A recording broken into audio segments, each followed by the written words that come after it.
entering into the DSO world, I remember that they always talk about like, oh, the economies of scale. Like they talk about how these DSOs with hundreds of locations have such an advantage over the smaller groups. And I kind of find that one hard to relate to because their debt is more expensive when you have more locations. You're going to pay higher interest. You have a whole executive team and central team to support these locations. You have an extra cost layer on top. So I think that this idea that like you have this easy road when you get bigger is, I think, maybe a fallacy. Welcome back to the Dental Truth Project. Excited all of you are here. Really excited about the guests that we have lined up. Before we get to that, we're going to go to the Ask Ken segment. And as I'm going to that, I'd be a little remiss if I didn't tell you where Dallin was. He's out in the middle of an ocean in a really big boat, and he's not going to be back for a little bit. So we're sad he's not with us, but really excited about our guest that I'll introduce here in just a second. Now, the Ask Ken segment, here is the question that came in. How do you know if your associate dentists are actually profitable? Really appreciate this question. It's super important. The very first thing that I see a lot of dental groups missing is they don't think about their dentist production in terms of hours. And so one of the very first things you can do is actually keep track of how many hours your doctors are working. That starts to give you a little bit of a flavor. There are a lot of expenses and things that are really hard to allocate in dentistry to get all the way to what the full profitability of the doctor is. But if you just got really good at the hourly, understanding how many hours were being worked, that would do you a lot of good and get you a lot of decent traction for understanding how profitable the doctors are. All right. And then obviously the procedures they're doing and everything else. Now, I'm going to go ahead and introduce our guest for today, and I think we'll just start off with his thoughts as well on all things doctor profitability. Very excited to have George Hariri here with us as our guest. Thank you, George, for being here. Yeah. And Ken, thanks for having me on. I think, this is our second podcast that we've done together in our lives. And, the kind of for the audience to know what happened in between the first one and the second one is I had the pleasure of working with Ken directly, sort of coaching me through my role as CFO of a dental group. And so, I think I'm the only dentist I know that's had the position. And, so I have kind of maybe a unique perspective bringing into both the finance department, its importance, and also, this exact question, which is dentist profitability. And I think that it really comes down to, the general practice business is, your associates are paid 30 to 35%. Then you're going to have your, 10% or so of costs associated with the supplies and lab related to their procedures. And then you have the rest as sort of your profit margin. And so I find that like the hardest business in dentistry is scaling the multi-location, single provider general practice business, because by the time the associate produces, almost all of their expenses are going to pay the rent, the team, all the technology, like all the stuff that you pay for to run the business itself. And so, I think that really when I think about this question, I think that multi-provider general practices are typically what I think are the more scalable model. And then I always look at it as what's the top line that we're hitting, and then how much gross profit after we pay the associates and all the cost of producing the dentistry do we have to then go around and pay our fixed expenses. And so it's kind of a function of that. And I think the trick, the one that I think is really tricky is Invisalign or clear aligners. Like those are notoriously unprofitable from an associate's perspective because you pay the lab fee of like, $1,800, $2,000 an arch.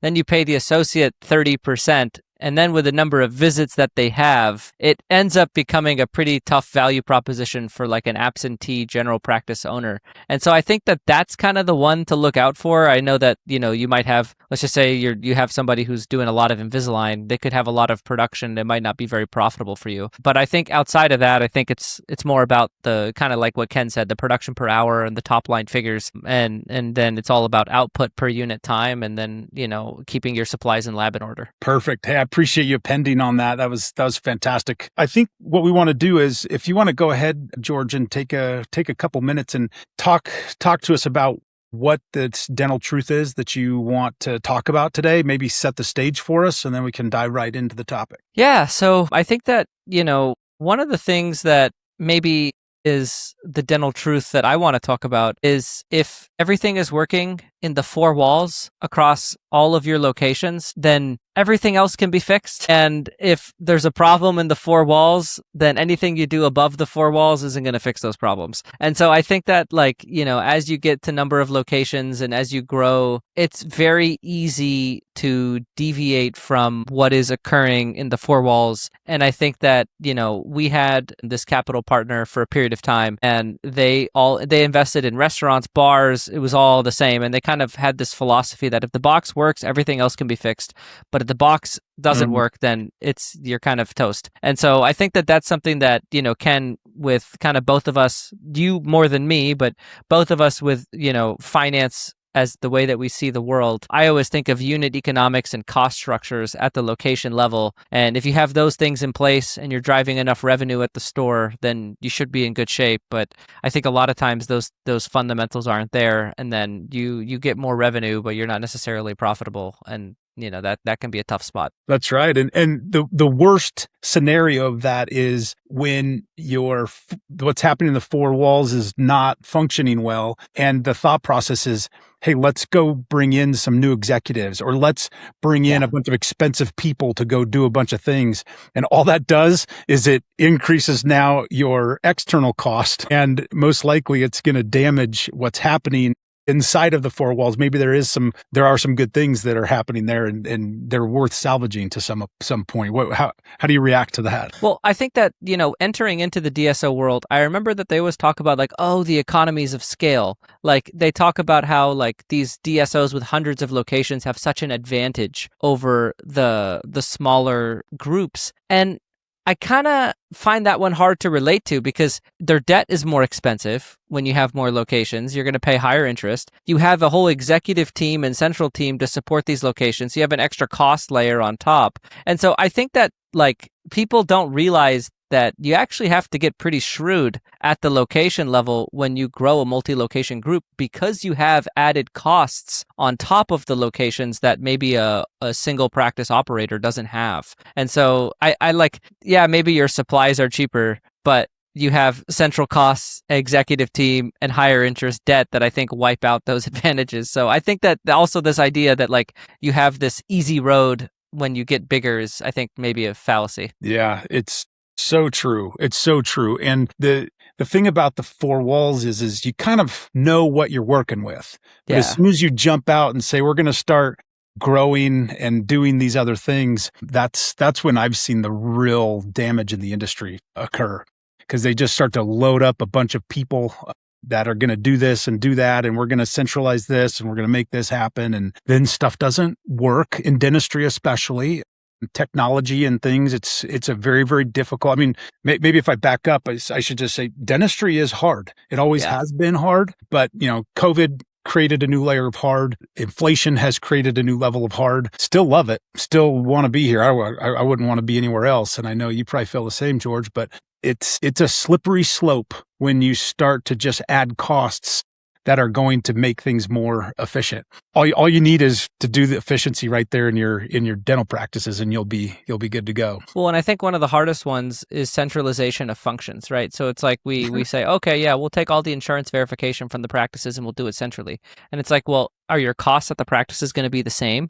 And if they are, then you're just adding a cost, right? So and then I think that there's another fundamental that I realized. It was like we had 300 employees, and I remember I was like, 260 of these employees are at the practices and 40 are central. And you start to realize that there's this huge labor disparity between central and the offices. And it's like, the more work you can push down to the practices that can be done predictably and efficiently is actually, like, you're already taking on those costs anyway. So if you can get more value from them. So I think that there's also this idea that, like, maturation means centralization and like overbuilding your central team. And I think that then kind of creates another problem where it's harder to scale financially. Absolutely. And I don't know, there's something about the closer you get to the patient, or you remember the term Gemba, which is Gemba is the place where things actually happen and occur. It's a Japanese word from back in the Kaizen days. And go where the action is, go where things are actually productive and making good value and creating good value for the patient and for, the people that are all working to help that patient.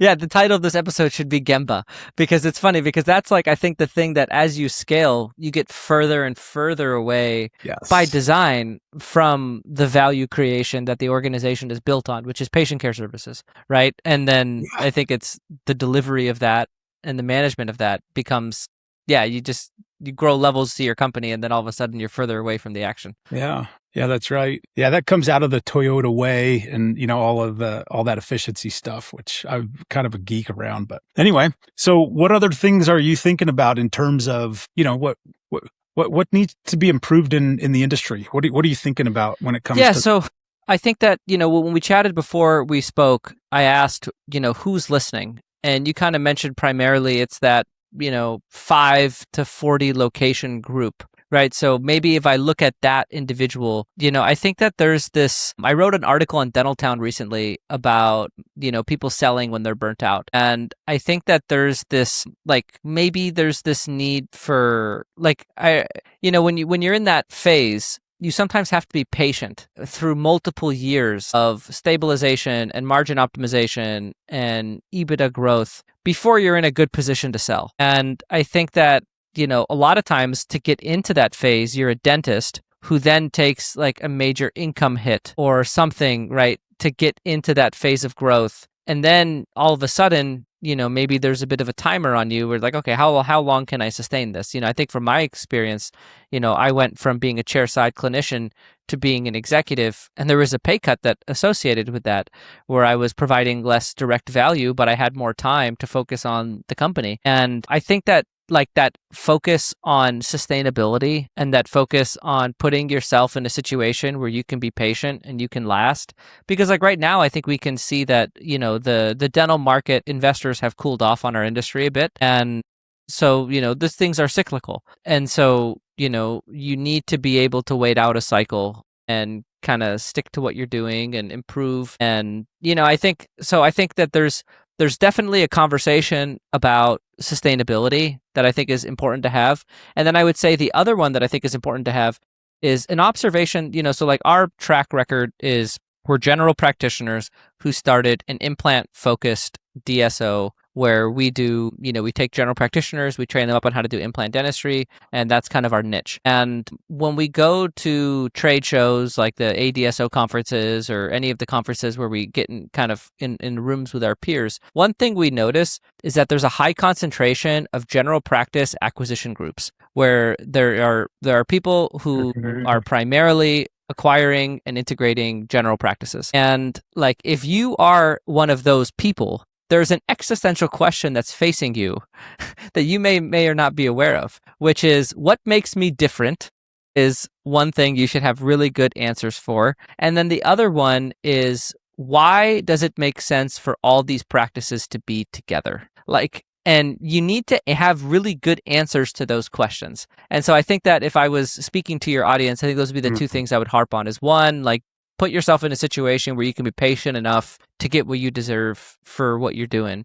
And then the second one would be you have this existential challenge to if you are in the GP acquire and integrate group where there are so many people doing it that you need to stand out in some way and you need to show potential investors through the way that you build your company that there is a real reason why you provide value, and they're going to look at you and your track record from every practice you acquire and integrate. What did you do to it? What happened? And that's how you provide value. And I think that I see too much of people not providing value, and it's acquire, integrate, and hopefully nothing bad happens. And that's kind of the philosophy is keep things the same. And it's why does that practice, what value does that practice get being a part of the platform if that's your philosophy? Right.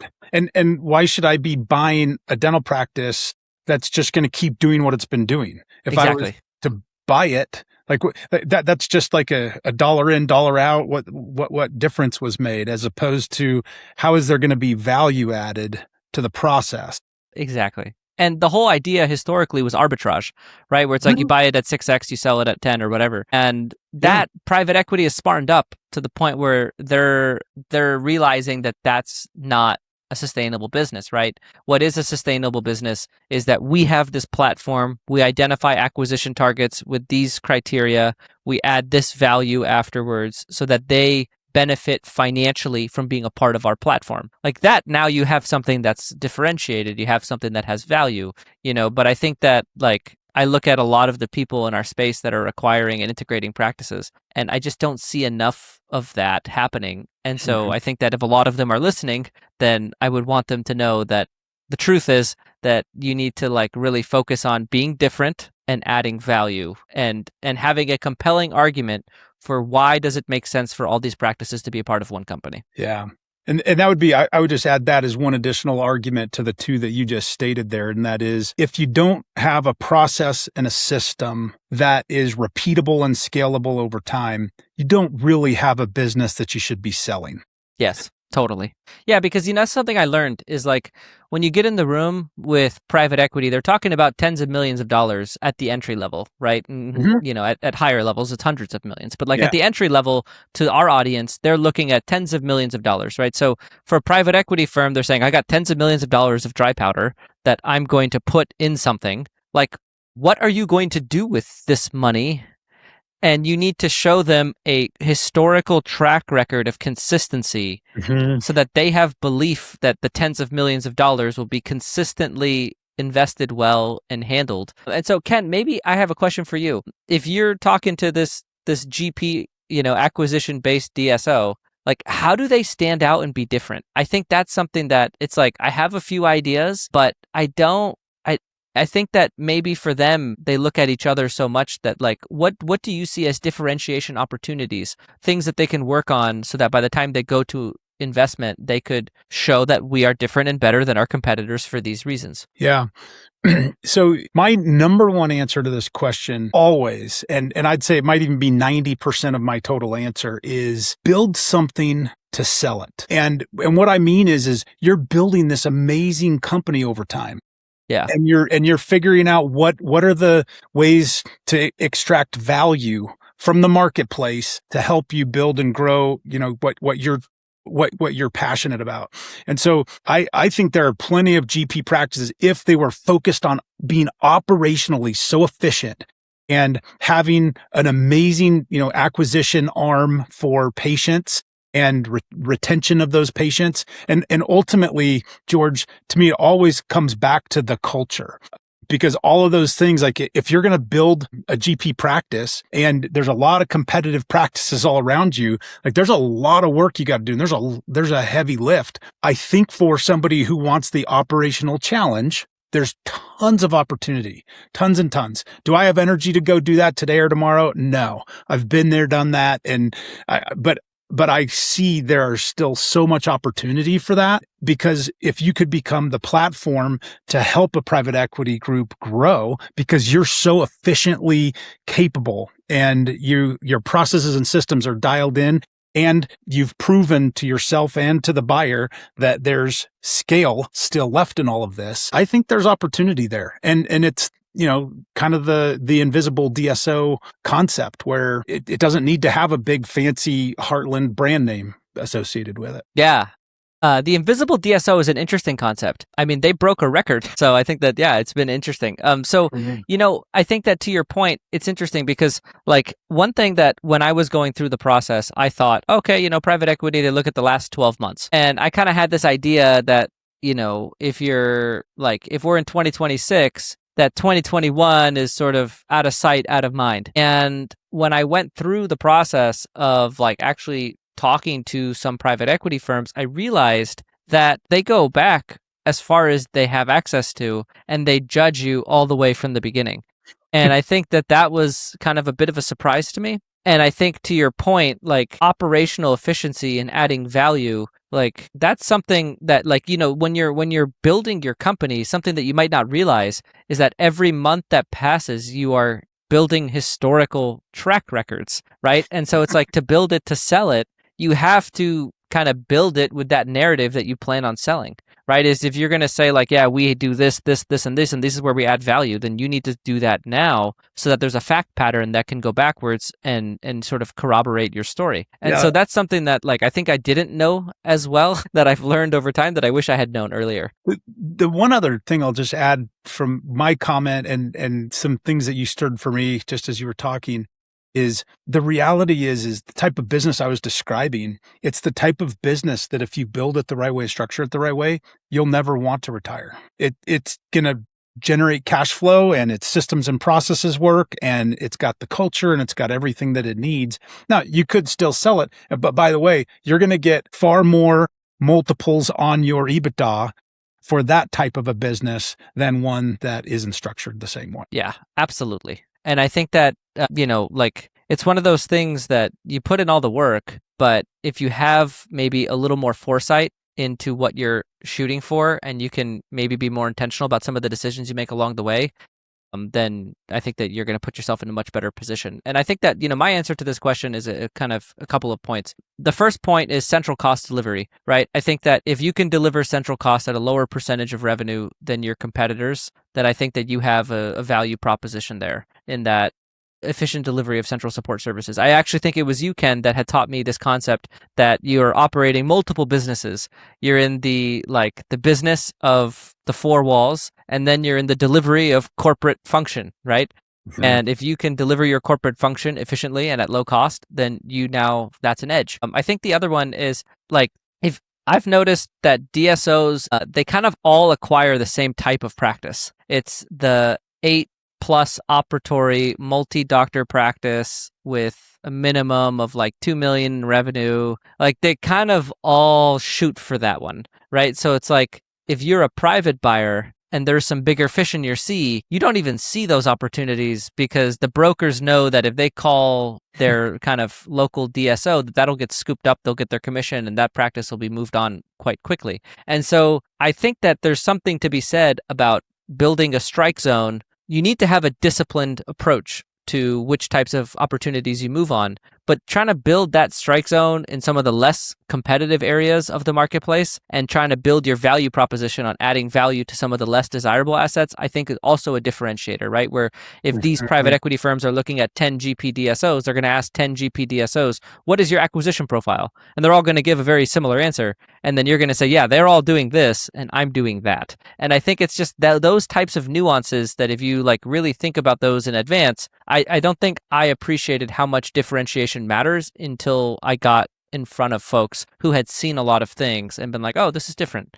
and I think that it does matter and it does put you, because these people, they have an abundance of opportunities to invest their money and they have to really like what they're looking at. And I think being different is sort of the beginning of that conversation. Yeah, that's right. You've got to do something to stand out and be different. All right. Well, I think we're just about running out of time here. This has been a great chat. I mean, you and I, we could probably talk for hours. Are there any sort of final thoughts you want to lay on us before we wrap the episode? No, I think enjoying the process, thinking ahead, thinking about the sale as you're doing it, focusing on being different and trying to be patient for the right time. Outstanding. George, it's been an absolute pleasure to have you here on this episode. And just grateful to know you. Maybe if you wouldn't mind share some contact information or how people might reach out to you if they have the desire to. Yeah. Just shoot me an email, george@sharedpractices.com.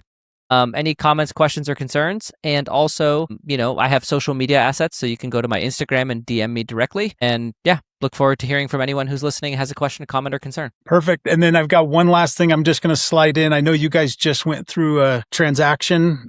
Any just final thought, just as we're leaving, any thoughts about how you guys are processing that and thinking about it? Well, we're really relieved and thrilled that we have a great debt partner that we've upgraded from one debt partner to another. And I'm very, very thrilled to kind of be positioned well over the next couple of years for growth. All right. Congratulations on all that. Thanks so much again, George, for being with us. Thanks, Ken.